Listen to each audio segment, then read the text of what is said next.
میرا کوئی ارادہ نہیں تھا رکنے کا، لیکن مجھے ڈر تھا کہ میں نے واپس لندن پھر آنا ہے، تو اگر میں نے گستاخی کی تو پھر یہاں کون ویلکم کرے گا مجھے. تو بہت بہت شکریہ. مجھے بہت ہی خوشی ہے کہ ہم جو ہمارے رفتگان ہیں ان کو ہم یاد کر رہے ہیں. 2-3 باتیں ہیں جو میں کرنا چاہتا ہوں. پہلے تو خان صاحب کے بارے میں، اس سے پہلے کہ خان صاحب کے بارے میں بات کروں تو آپ کا بہت شکریہ. معراج احمد خان، جو فرینڈز آف معراج احمد خان، ان کی طرف سے یہ ہمارے جو کامریڈز ہیں ان کو یاد کرنے کا اور مجھے موقع دینے کا کہ میں بات کروں. مجھے یاد ہے جب خان صاحب نئے نئے آئے پاکستان سے، یہ 80s کی بات ہے، تو شاید لاشاری صاحب کو یاد ہو، House of Commons committee room میں ان کی ایک تقریر رکھی گئی. تو انہوں نے کہا کہ میں I am not very fluent in English, تو therefore I will speak in Urdu. تو انہوں نے امیر مغل کو کہا کہ آپ ترجمہ کریں گے. تو جہاں پر بھی خان صاحب سوشل سامراج یا سوشل امپیریلزم یعنی USSR کو کرٹیسائز کرتے تھے تو امیر مغل صاحب اس کا ترجمہ نہیں کرتے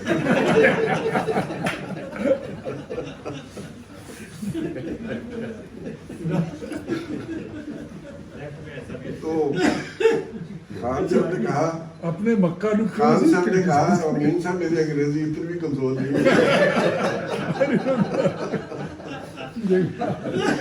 اور مجھے یاد ہے کہ ضیاء الحق کا معاشرہ لگا ہوا تھا اور جو حیدرآباد جیل سے لوگ رہا ہو چکے تھے. تو ملتان کے روز اخبار میں ایک چھوٹی سی خبر چھپی کہ حبیب جالب صاحب اپنی سالگرہ ملتان میں منا رہے ہیں اور فلان جگہ پہ ٹھہرے ہوئے. تو میرے ایک دوست تھے، آج کل امریکہ میں ہوتے ہیں، نیاز صاحب، ان کے پاس میں گیا. ان دنوں یہ موبائل فون تو ہوتے نہیں تھے. میں نے ان کو کہا یار جالب صاحب آئے ہوئے ہیں، وہ سالگرہ منا رہے ہیں، تو ہمیں جا کے ان کو ملنا چاہیے. تو ہم قصور گردیزی صاحب کے گھر گئے. انہوں نے کہا یہاں تو نہیں آئے. تو خیر ڈھونڈ ڈھانڈ کے ہم پہنچ گئے، کسی کے گھر میں ٹھہرے ہوئے تھے. تو ہم گئے جب تو اے سی لگا ہوا تھا، کمرہ تھا، ان کے ساتھ ایک صاحب اور بیٹھے ہوئے تھے. ہم 2 لوگ اور چلے گئے. کافی دیر باتیں ہوتی رہیں حیدرآباد جیل کی بھی. اور اچانک انہوں نے کہا باری صاحب آپ ایسے کریں، انہوں نے آپ کو یاد ہوگا پرولتاریہ پارٹی بنائی تھی. تو انہوں نے کہا یا تم اسلام آباد میں ہوتی ہو، تم اسلام آباد کے صدر بن.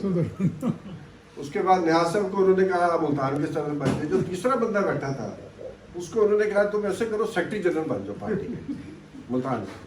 انہوں نے کہا سر میری مجبوری ہے، میں بن نہیں سکتا.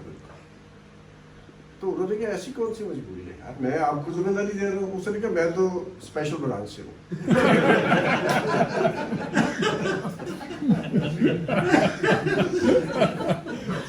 بنا لو پارٹی. تو یہ جو آج کی محفل ہے، ہم بڑے لوگوں کو یاد کر رہے ہیں. میری نظر میں یہ بڑے لوگ تھے، بہت بڑے لوگ. اور میں ان کو پولیٹیشین نہیں کہوں گا، کیونکہ پولیٹیشین اور ایک سول سوسائٹی NGOs کی بات نہیں کر رہا ہوں. سول سوسائٹی جو ہے ہم گو کہ اب وہ ایک ویسٹرن کانسیپٹ ہے، لیکن اگر ہم اپنی تاریخ پہ بھی جائیں تو ہمیں سول سوسائٹی نظر آتی ہے. ماہرین کی نظر میں سول سوسائٹی کیا ہے؟ جو گھر یعنی خاندان، منڈی اور ریاست سے بالا تر چیز ہے وہ سول سوسائٹی. تو اس لحاظ سے ہم دیکھیں تو ہماری سول سوسائٹی کے روٹس یورپ کی سول سوسائٹی سے بہت گہرے ہیں. جب ہم بلے شاہ کی بات کرتے ہیں تو بلہ شاہ ایک سول سوسائٹی کا بندہ ہے، اور نہ اس کو ریاست کے ساتھ کچھ لینا دینا تھا، نہ اس کو اپنے خاندان کے کیا جبر ہے اس کی بات، اس کے پیچھے چلنا تھا، اور نہ ہی اس نے منڈی سے جا کے کچھ کاروبار کرنا. اس کی بحث پہ ہم جا سکتے ہیں، لمبی بحث ہے کہ یہ کیا ہے. لیکن ایک آپ کو شاید یاد ہوگا کہ 1993 یا 94 کی بات ہے، ایک بہت مشہور تصویر اخباروں میں چھپی تھی. کہ ایک چھوٹی سی بچی ہے سوڈان میں گڈ اور گدھ جو ہے اس کا انتظار کر رہی ہے.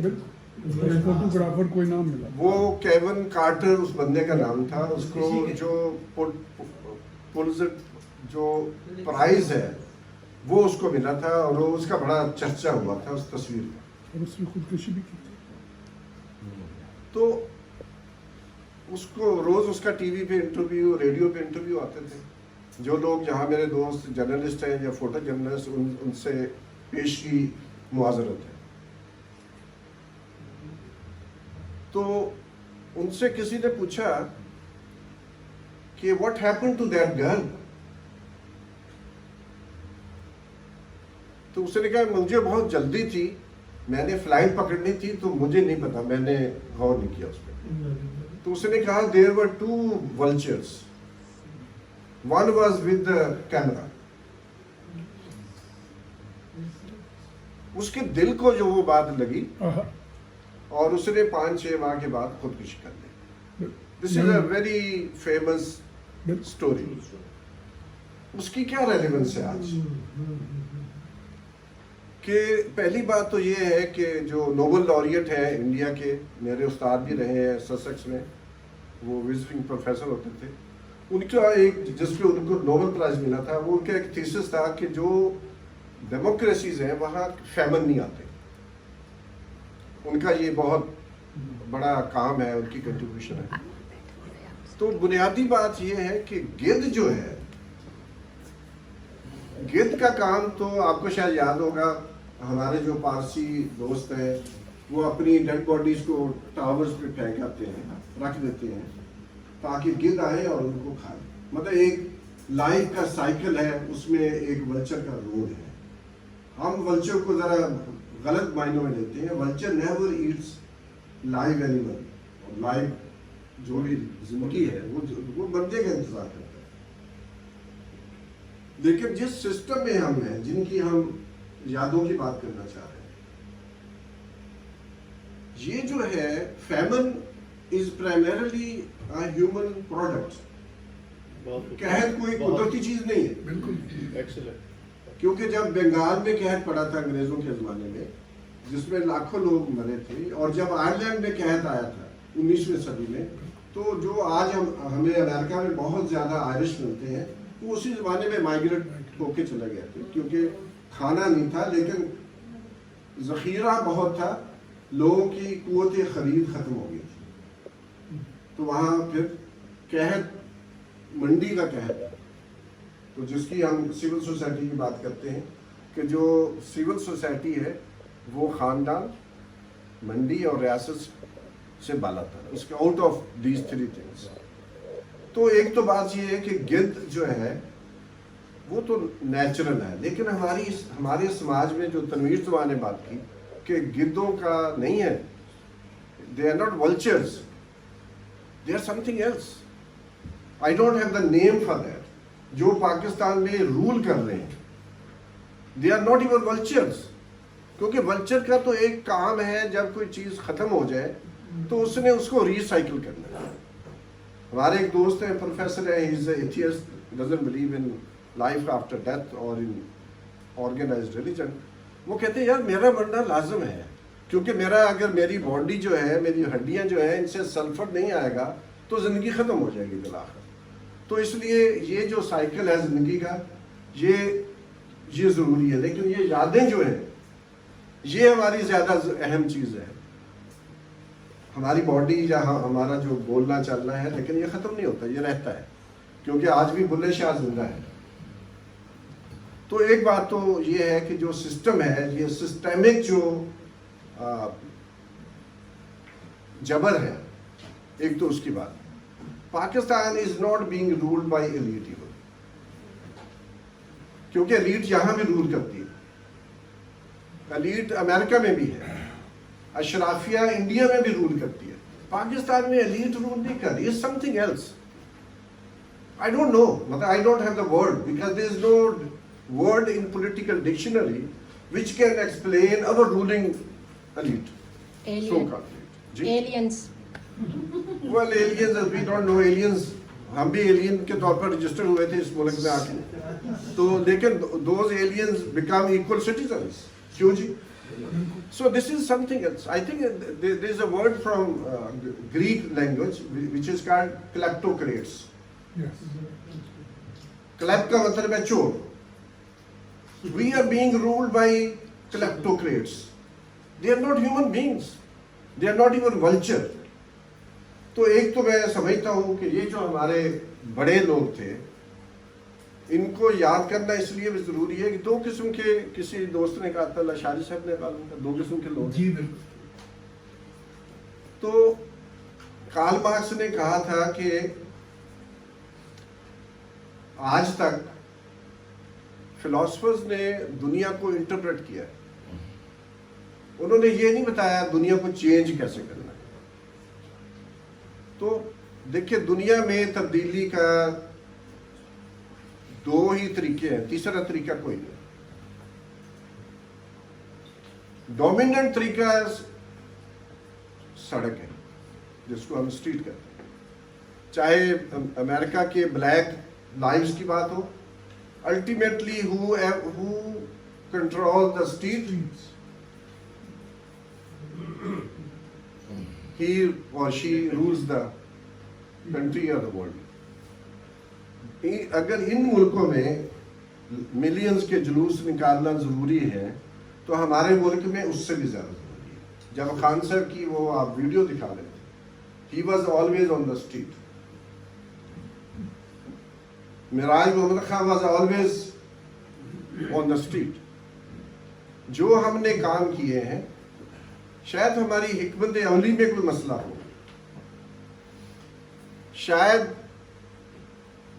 ہم چونکہ پالیٹیشین نہیں تھے, کیونکہ پالیٹکس کیا ہے, politics is a game of power, and power comes through, Mao نے کہا تھا, بیرل آف گن. لیکن میرا یقین ہے کہ اصل میں gun is not the ultimate power, the ultimate power is street. Iran کے لوگوں نے شہنشاہ ایران کو نکال کے باہر پھینک دیا.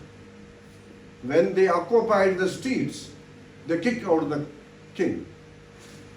Ultimate power is not the gun. I don't disagree with Mao because China was a very special case. لیکن جو ڈیموکریٹک موومنٹ ہے, جیسے بلوچ اکٹھے نہیں ہو سکتے, سیدھی بات, کیونکہ پاپولیشن از اسکیٹرڈ. لیکن یہ جو فینومینل ہے نیا شہروں کا, انڈسٹری ہے, مزدور ہیں, یونینز ہیں, مڈل کلاس کے لوگ ہیں, دے آرگنائز دیم-سیلز, دے ٹیک اسٹینڈ. یہ سول سوسائٹی جو ہے ہو از ناٹ انٹرسٹڈ ان کہ جی کچھ منڈی میں جا کے پیسے زیادہ بنا لیں گے, کچھ پروفٹ بنا لیں گے, لیکن دے ہیو سم آئیڈیلس جن کی بات ہمارے دوست, ہمارے, میں ان کو پولیٹیشین نہیں کہتا, میں ان کو صوفی کہتا ہوں. معراج محمد خان ہو, میجر اسحاق ہو, پلیجو ہو, ان لوگوں کو اگر دیکھیں, they did not leave any property behind. کوئی بنائی پراپرٹی ہو. لشاری صاحب بھی پچھلے دفعہ کہہ رہے تھے میں نے بھی گھر نہیں دیا, میں کرایہ پہ رہتی انگلینڈ کونسل کے فلیٹ میں. تو بنیادی بات یہ ہے, کسی نے کہا تھا اگر کارل مارکس پروفیسر بن جاتا تو کیا ہوتا, کسی یونیورسٹی کا پروفیسر ہو کے ختم ہو جاتا. لیکن اس نے کہا نہیں, کچھ مزدوروں کو اکٹھا کرنا پڑے گا. وہ بھی اس کے جنازے کے اوپر سنا ہے 11 لوگ تھے. کیوں جی ڈاکٹر اظہر آپ ان کے مسائل ہیں. ہاں ٹھیک ہے. تو ایک بات تو یہ ہے کہ ہم نے پاکستان کو جو قبضہ کیا ہے, پاکستان از اے ویری اسپیشل کیس. یہ جو ہمارے لیڈر تھے ہمارے, میں تو ان کو سینٹس کہتا ہوں, دے ور ناٹ پالیٹیشینس. مطلب معراج محمد خان ایک دفعہ غلطی کر لی, منسٹر بن گئے, لیکن جب انہوں نے ریئلائز کیا, شاید دنیا میں چند ایسے لوگ ہوں گے کہ انہوں نے دا مومنٹ ہی ریئلائزڈ کہ میری پارٹی, جو میرا لیڈر, جو مجھے اپنا جانشین ڈکلیئر کر چکا تھا, بھٹو صاحب نے یہی کہا کہ میرا 2 جانشین, ایک مصطفیٰ خان اور ایک Meraj Muhammad. The day Meraj Muhammad Khan realized کہ Bhutto is going against the manifesto, he left.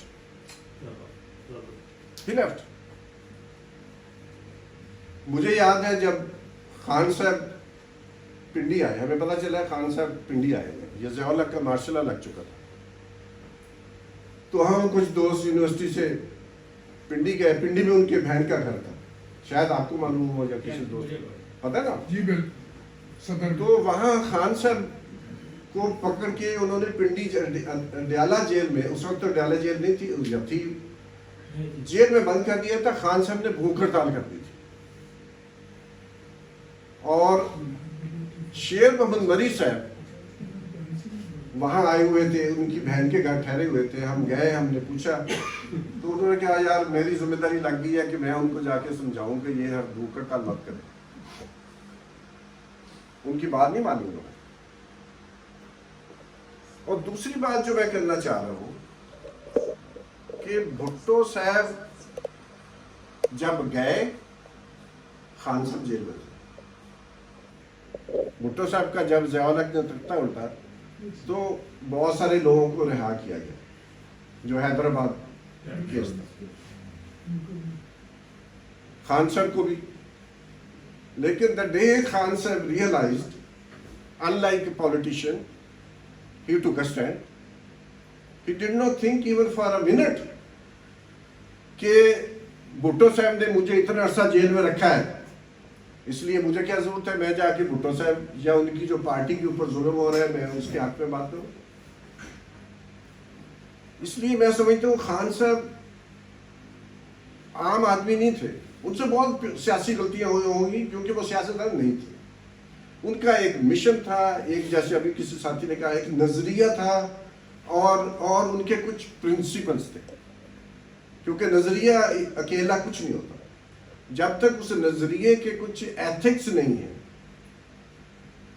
اس کے کچھ پرنسپلز نہیں ہیں, وہ ایڈیالوجی جتنی بھی اچھی ہو, اگر سوشلسٹ ریاست لوگوں کے حقوق یا ان کو کھانا پینا نہیں دے سکتی, ان کے ساتھ برابر کا سلوک نہیں کر سکتے, آئی ڈونٹ کیئر. کیونکہ میرے نزدیک ethics are the ultimate achievement of human being, nothing else.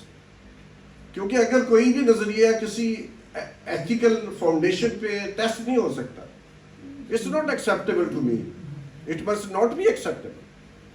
تو میں یہ سمجھتا ہوں کہ یہ دیکھنا بہت ضروری ہے کہ آج پاکستان میں مجھے یہ یادیں رفتگان ہیں جو موجودگان ہیں, ان سے بہت گلہ ہے مجھے ذاتی طور پر. وہ سمجھتے ہیں یہ تو پی ٹی آئی کے ساتھ ظلم ہو رہا ہے, ہونے دیں. وہ خان صاحب کے نقش قدم پہ چلنے کو تیار نہیں ہے, وہ میجر اسحاق کے نقش قدم پہ چلنے کو تیار نہیں ہے, لیکن وہ سمجھتے ہیں کہ یہ صحیح ہو رہا ہے. اور یہی وجہ ہے, I don't want to name any party کیونکہ یہ محفل اس طرح کی نہیں ہے, لیکن یہ بڑا ضروری ہے کہ ابھی ریئلائزیشن شروع ہوئی ہے پچھلے 2-4 ہفتوں سے. شاید آپ کو معلوم ہو پاکستان بھر میں اس وقت بجلی کے بل چلائے جا رہے ہیں, اور یہ چھوٹے چھوٹے قصبوں میں موومنٹ چل رہی ہے. It's becoming very difficult for the state to control that. بھائی ایشو تو ہے ہیومن رائٹس کی وائلیشن. اب یہ کہاں لکھا ہوا ہے کہ اگر ہیومن رائٹس کی وائلیشن ہو, کوئی قاتل ہے, اس نے 20 لوگ قتل کیے ہیں, اس کا کیس تو سننا پڑے گا نا کہ نہیں سننا پڑے گا؟ کیوں جی؟ دنیا میں ایسا ہے کہ چونکہ یہ قاتل ہے, اس نے بہت ہی خوفناک قسم کے قتل کیے ہیں, انسانوں کو قتل کیے, اس لیے اس کا نقطہ نظر نہیں سننا. دنیا میں کوئی ایسی کورٹ ہے یا تھی ہسٹری میں؟ یو ہیو ٹو پروو کہ یہ گلٹی ہے یا یہ انوسنٹ ہے. ہم کیسے کہہ سکتے ہیں کہ یہ جو سیاسی لوگ ہیں چونکہ ان کا نقطہ نظر ہم سے مختلف ہے اس لیے ان کو مار پڑتی ہے, فوج کے ہاتھوں پڑھنے دیں. یہ this is a very strange, this has never happened before in Pakistan, I have not seen it. تو ایک بات تو یہ ہے. دوسری بات یہ ہے کہ پاکستان کی ریاست پہلی دفعہ ڈگمگا رہی ہے. بہت سارے دوست نہیں مان رہے, لیکن literally I can see the signs on the wall. I can see the writing on the wall. This state is crumbling. It was never so weak in its history.